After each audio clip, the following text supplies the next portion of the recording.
Merci d'être sur la télévision. La barre poursuit le journal de ce jour, vendredi 4 septembre 2020. Mesdames, Messieurs, bonsoir et bienvenue à tous. Cette brève pour débuter le journal et c'est pour parler des acteurs de la société civile nigérienne, à savoir Moukela Halidou Disnaseb, également secrétaire général adjoint de la CNT, Michael Zodi et Moudi Moussa du mouvement Tournons la page TLP Niger qui croupissent toujours dans les maisons d'arrêt de la région de Tillabéri, précisément à Daïkaina, Wallam et Kolo. Ils ont été tous arrêtés à la suite de la manifestation pacifique du 15 mars 2020 contre le détournement de plusieurs milliards de francs CFA au ministère de la Défense nationale. Depuis leur arrestation, des voix se lèvent au Niger et à l'international pour exiger leur libération. L'affaire a fait le buzz au Niger et à l'international. C'est l'exécution sommaire dans la région de Tillabéri attribuée aux éléments des forces de défense et de sécurité. La Commission nationale des droits humains, CNDH, et le REPAD ont mené une enquête dans cette zone. Et ce matin, ils ont publié leur rapport d'enquête. Le résumé avec Ismaël Moumouni et Halil Bourema.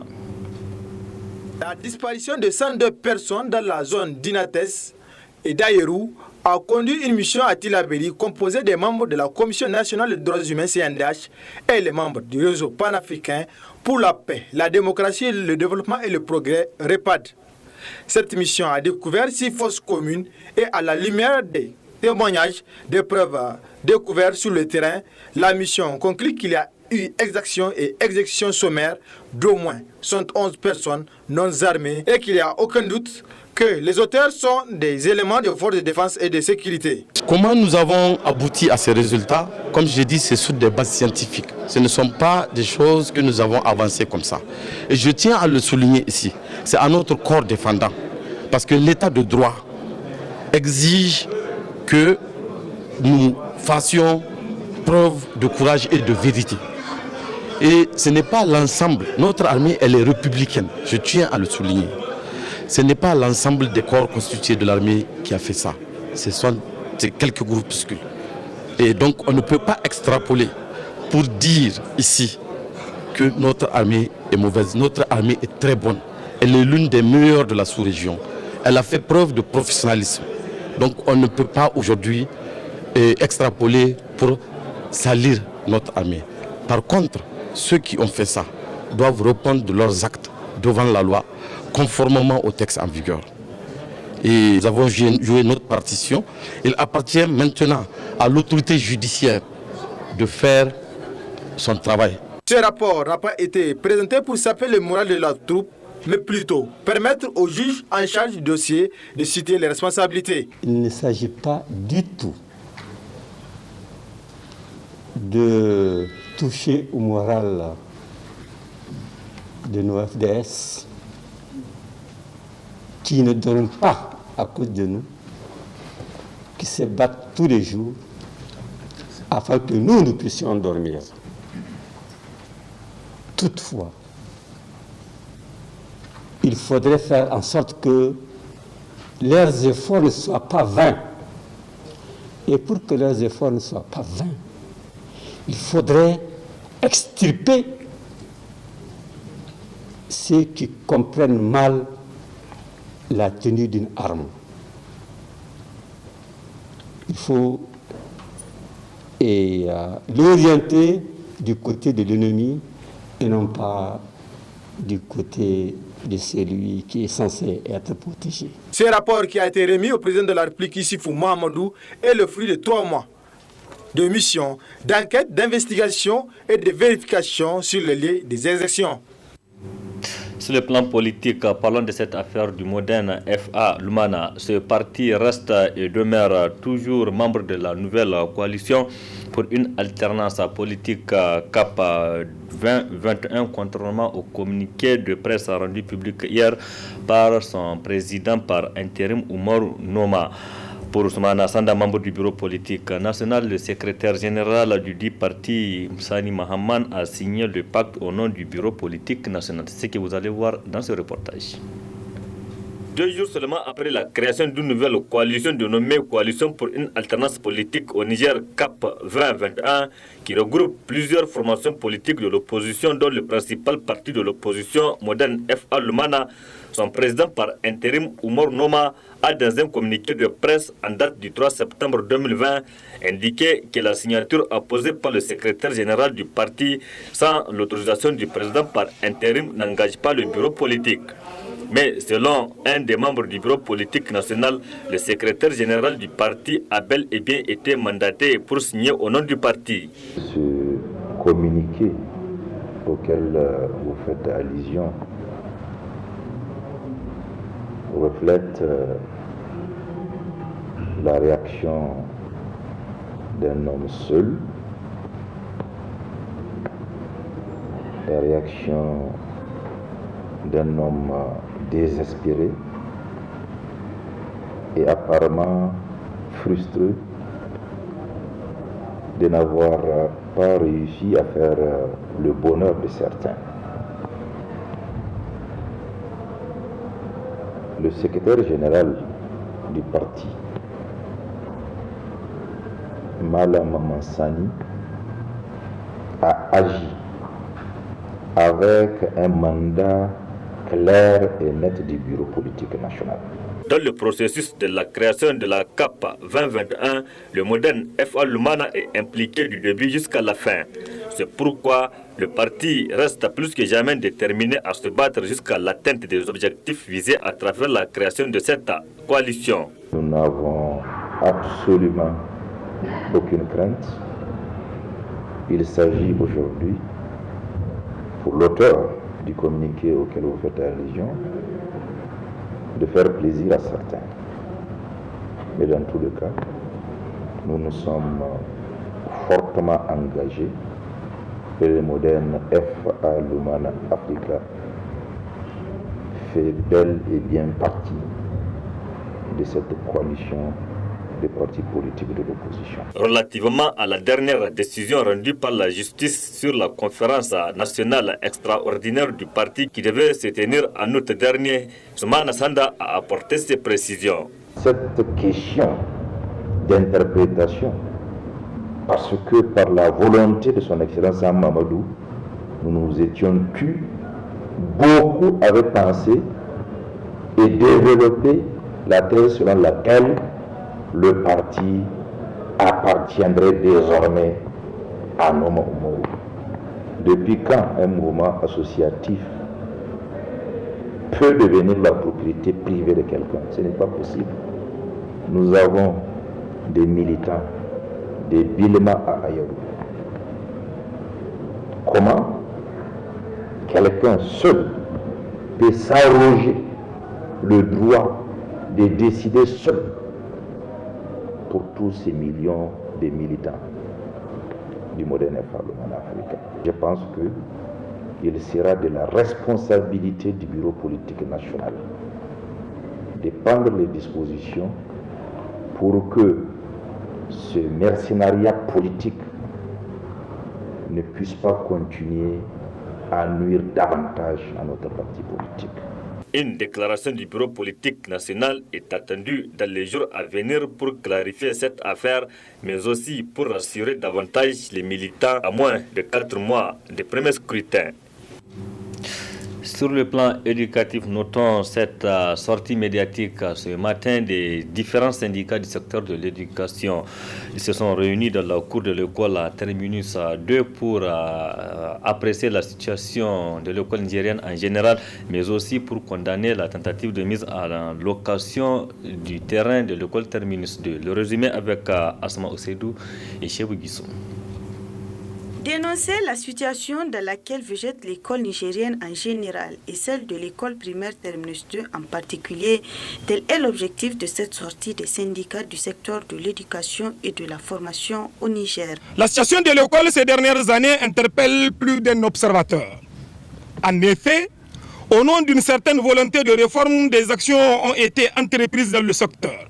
Ces actions qui se disputent le trophée du plus néfaste ont pour nom l'évaluation illégale du ministère de l'enseignement primaire qui a eu pour corollaire une dizaine de milliers d'enseignants résiliés injustement dont plusieurs sont devenus des cas sociaux, avec des foyers disloqués et des enfants innocents envoyés dans le groupe des vulnérables. Cette évaluation n'a rien apporté de bon. En revanche, elle a conduit les apologistes de ce massacre à des remédiations maladroitement cachées derrière des recrutements de nouveaux enseignants contractuels. Recrutements d'ailleurs irréguliers et frauduleux dans certains ministères. Des réformes empilées, les unes sur les autres, sans études préalables ni évaluation. Réformes qui ont eu comme conséquence le tâtonnement, la perte de références et de ressources dans la gouvernance, l'encadrement et même dans la conduite des classes. Notre système éducatif déjà bancal en a pris un coup dur et mémorable. La gestion de l'impact de la pandémie de la Covid-19, qui n'a été que folklorique, a exposé potentiellement les enseignants, les élèves et autres acteurs de l'éducation. Ainsi, nous avons assisté à une année très bien bricolée pour le bonheur des politiciens et le malheur des bénéficiaires. Une situation qui ne saurait cautionner ces enseignants. Tout le long de ce chapelet d'impair dans le secteur, il y a eu remise en cause des avantages réglementaires des enseignants, dont entre autres l'arrêt brusque de recrutement sans concours d'enseignants à la fonction publique, l'arnaque perpétrée sur les pécules au niveau de Niger Post, la maltraitance des enseignants et de la profession, les coupures abusives d'indemnités et de primes, le blocage prémédité de la carrière, les programmes mal mis en œuvre, les politiques éducatives faites pour le tiroir, la gestion dubitative et tendue du personnel, la chute des acquis scolaires, la liste noire est longue. Pour le cas de l'école terminale de Niamey, nous sommes étonnés de constater au moment où, au ministère des enseignements secondaires, des lycées et collèges sont bondés avec des classes à effectifs pléthoriques, au moment où des besoins en infrastructure existent encore au ministère des enseignements techniques et professionnels, au ministère de la jeunesse et du sport, etc., que cette école devenue presque un symbole national soit rétrocédée à un promoteur privé. Le comble est que le ministère désistant siège à l'exécutif et continue à louer des villas annexes pour loger ses différentes directions et autres démembrements. Condamnons et contestons la liquidation du patrimoine de l'éducation et de la formation. Enfin, les syndicats du secteur de l'éducation exigent l'arrêt immédiat de la démolition des classes de l'école Terminus 2 en attendant le dénouement de cette situation. À noter que déjà le ministre des Domaines a apporté des éclaircissements dans lesquels il affirme que le terrain reste et demeure celui de l'État. La police nationale a, comme vous le savez, présenté hier jeudi 4 groupes de malfrats qui ont à leur actif plusieurs forfaits. Parmi ces groupes figure un composé essentiellement de jeunes et des enfants qui opèrent dans le compte de leur chef. Une situation qui condamne le coordinateur de l'ONG EPAD Niger, Sidikou Moussa, une association qui défend les droits des enfants. Reportage. Ils sont au nombre de 23 jeunes âgés de 8 à 17 ans, tous recrutés de la région de Maradi spécialement pour commettre de vols à Niamey. Leur situation actuelle inquiète les défenseurs des droits des enfants. Ce qui nous a le plus touché en tant qu'acteurs, comme je l'ai dit, de défense des droits des enfants, c'est cette image qui a été présentée à la télévision par les services de police. Nous leur rappelons quand même que pour le cas des mineurs, il faut tenir compte d'un principe sacro-saint. C'est le principe de l'intérêt supérieur de l'enfant. L'intérêt supérieur de l'enfant recommande que ces enfants-là ne soient pas montrés à la télé, surtout qu'on ne puisse pas les identifier leur visage. On ne met pas un enfant au monde pour le laisser à la rue. Je pense que quelque part, la chaîne familiale, la chaîne de protection qui est la première chaîne a failli. Et j'ose espérer que ces enfants-là seront primordialement considérés comme victimes et non pas comme auteurs ou co-auteurs. Et que la loi va être clémente vis-à-vis de ces enfants-là. Et que, de concert, bien entendu, avec les services compétents de l'État et la société civile, on puisse envisager une réinsertion pour ces enfants-là, pour qu'ils sortent effectivement de cet embourbillon-là et être aussi des citoyens normaux qui vont participer à la construction de notre pays. Le coordinateur de l'EPAD à Niger s'interroge sur les causes qui ont fait en sorte que ces enfants se retrouvent dans cette situation dont les conséquences sont multiples sur leur avenir. La première interrogation que nous sommes faites, c'est où sont ses parents? Où sont les parents de ces mineurs? Comment est-ce que votre enfant de 8 ans peut disparaître, même si c'est 24 heures, que vous ne puissiez pas alerter les services compétents? Et comment est-ce qu'un enfant de 8 ans qui doit être à l'école se retrouve à voler au niveau de la capitale? Comment est-ce que ces bandes-là, ou cette bande-là, a pu recruter ces enfants-là? Est-ce que c'est leur vulnérabilité? En tout cas, l'interrogation demeure. Pour ce coup, les responsabilités sont partagées. De passer par la gravité des faits, le coordinateur de l'ONG EHPAD Niger a qualifié le cas de ces enfants de crime. Nous interpellons en tout cas les parents sur leur obligation, sur leur responsabilité de protéger leurs enfants. Mais également, nous ne cessons de faire ce plaidoyer à l'endroit de l'État pour que les secteurs sociaux de base soient dotés de moyens conséquents en termes de fonctionnement et d'investissement. Aujourd'hui, c'est ce cas de 23 jeunes que nous avons vus. Nous ne le souhaitons pas que demain, il y ait encore d'autres cas dans d'autres secteurs. C'est pourquoi nous pensons que l'éducation, l'État doit résolument s'engager à mettre les budgets conséquents, tout comme la formation socio-professionnelle, tout comme l'entrepreneuriat des jeunes. Je pense que ce sont des secteurs vitaux, ce sont des secteurs clés dans le contexte d'insécurité. Maintenant, pour le cas de ceux qui ont utilisé ces enfants-là, nous en appelons en tout cas aux services compétents qu'il y ait des sanctions à la hauteur des actes causés pour que de telles pratiques ne se reproduisent pas. Les parents, ceux qui ont démissionné à notre avis, doivent également être sanctionnés. À Niamey, où ils sont installés au quartier Dar Salam, ces jeunes commettent leur forfait pour le compte de 4 chefs de bande depuis environ 3 mois. Direction le centre culturel américain CCA de Niamey qui a servi de cadre hier soir à une cérémonie de remise des prix aux meilleurs blogueurs. C'était en présence de nos reporters Stéphanie et Sardoumi. Motiver la jeunesse à créer un blog, c'est ce qui a conduit l'ambassade des États-Unis à lancer ce concours Jeunesse responsable pour une presse libre, dont la présente cérémonie marque la remise des prix aux lauréats. Je suis heureuse d'être ici aujourd'hui pour cette cérémonie de remise de prix pour récompenser les 3 meilleurs blogueurs de notre concours de blog sur le thème Jeunesse responsable pour une presse libre.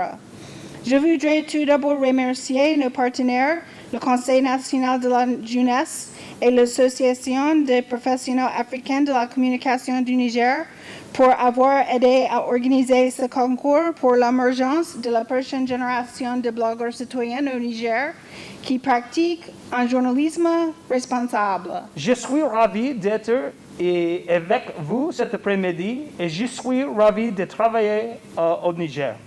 Lorsque j'étais un étudiant à l'université, j'ai vu un documentaire sur le Niger, principalement de la culture d'Agadez et les peuples touaregs qui y habitent. Depuis ce moment, j'avais envie de connaître le Niger, ses peuples, son histoire et la richesse de sa culture. Thème global, qualité rédactionnelle, représentation graphique, la cohérence et la rigueur, tels sont les critères sur lesquels les lauréats ont été évalués. Le premier prix remporté par Moussa Mohamed Salmou. Je suis heureuse, je suis vraiment heureuse. Un moment, ça a été la connexion, aussi les informations, parce que je partais chercher les informations. C'est de se battre et d'y croire à son rêve et Inch'Allah, ça va aller. Le Conseil national de la jeunesse et l'Association des professionnels africains de la communication ont salué cette initiative de l'ambassade des États-Unis. Nos deux organisations ont souhaité en tout cas témoigner leur satisfaction suite à notre collaboration avec le Centre culturel américain et précisément avec Madame Cynthia. Nous avons formé des slameurs grâce à vous. Nous avons réalisé 2 sessions du projet Pay It Forward, nous avons fait le tour du Niger avec les héros du journalisme, c'était les seniors. Aujourd'hui, c'est avec les jeunes. Madame Cynthia, on ne peut que vous dire que le Niger vous porte dans son cœur. Cette cérémonie a été également sanctionnée par le passage de témoin entre Madame Cynthia Fabi et Monsieur Stephen Draycorn au poste de directeur des affaires publiques du Centre culturel américain. Direction Zander, à présent, là-bas, c'est pour parler de la saison footballistique 2020-2021 qui va démarrer avec la création d'une nouvelle école privée dans l'enceinte du stade Lawandidi de Zander. Un handicap pour la Ligue régionale pour accueillir les étrangers. Précision avec notre correspondant Ben Salamoussa. Reconnu sur l'ensemble du territoire national comme le stade chaud, avec des supporters corses, le stade LDM, Lawandidi Manzo de Zander, aura en son sein pour la saison 2020-2021 une école privée. Entendez par là un institut privé d'éducation populaire et de sport IPEPS. Et entre nous, comme si tombé du ciel, cette information est confirmée par la Ligue régionale de football de Zander. Nous aussi, on a vu ça comme ça, elle est venue nous informer. Elle est déjà venue avec sa narité, tout là. Nous, on nous a informés seulement. C'est même le SIE du ministère de la Jeunesse, celui qui a ouvert l'école. L'Institut privé d'éducation populaire et de sport, IPEPS, est un institut de formation professionnelle et technique portant sur la notification des créations et d'ouverture du numéro 00416 ministère de l'enseignement professionnel et technique du 15 juin 2020, selon son fondateur. On a eu l'autorisation de création et d'ouverture. Et Inch'Allah, la rentrée, c'est pour l'année académique 2020-2021, donc le 1er octobre 2020. Nous-mêmes, nous sommes reconnus par l'État. Vous avez l'agrément ici. Notre programme est conforme à l'INJS. Quand on crée un institut, il faut être conforme. Donc, et sur ce plan, on est conforme. Et pourquoi Zander? Parce que Zander, c'est... Dans un stade qui accueille des matchs de Super League, la Ligue nationale et même des finales de la Coupe nationale, c'est-à-dire un match au moins tous les 3 jours, c'est un handicap pour les visiteurs, selon le président de la Ligue régionale de football. Si les étrangers viennent là, on ne sait même pas où on peut les héberger. S'ils ne déplacent pas ça, on aura vraiment un problème. Avec notre siège là qui n'est pas encore fini, qui ne sera pas fini d'ici 2 mois, si le maire peut nous faire ça, vraiment ça va arranger la Ligue, ça va arranger les clubs. L'IPEPS du stade Lawandidi Manzo comporte en son sein 3 filières. Économie familiale et sociale, EFS, éducation physique et sportive, EPS, jeunesse, animation culturelle, Jacques. La rentrée est prévue pour le 1er octobre prochain et il n'y aura pas d'inquiétude pour un bon déroulement des cours selon les fondateurs. Vous savez, les cours sont en termes de modules. Et comme les cours sont en termes de modules, et nous, nos salles sont là. On a un contrat avec la mairie, le contrat est bien là. On a des salles, je pense qu'on va pouvoir gérer. Il n'y aura pas de problème. Et IPEPS, comme c'est dit, donc c'est Institut privé d'éducation populaire et des sports. Contacté ce matin, le maire central, président du conseil de ville, Dr Sabo Mohamed Bachir, hors micro, a signalé que l'enceinte du stade a été attribuée à cette école à titre provisoire. Cet institut fermera ses portes 3 mois après la rentrée, c'est-à-dire la fin du 1er semestre, donc le mois de décembre 2020. Tout de même, cette école aura du mal à fonctionner correctement une fois que la saison commence, surtout qu'il s'agit du stade LDM, Lawandidi Manzo de Zander. Un stade là où des supporters poussent aveuglément leur club à la victoire. Merci Ben Salah Moussa. Point final de cette édition. Merci aussi à vous de l'avoir suivi. Restez en compagnie du programme de la télévision Labari. Excellente nuit à toutes et à tous et bon début de week-end.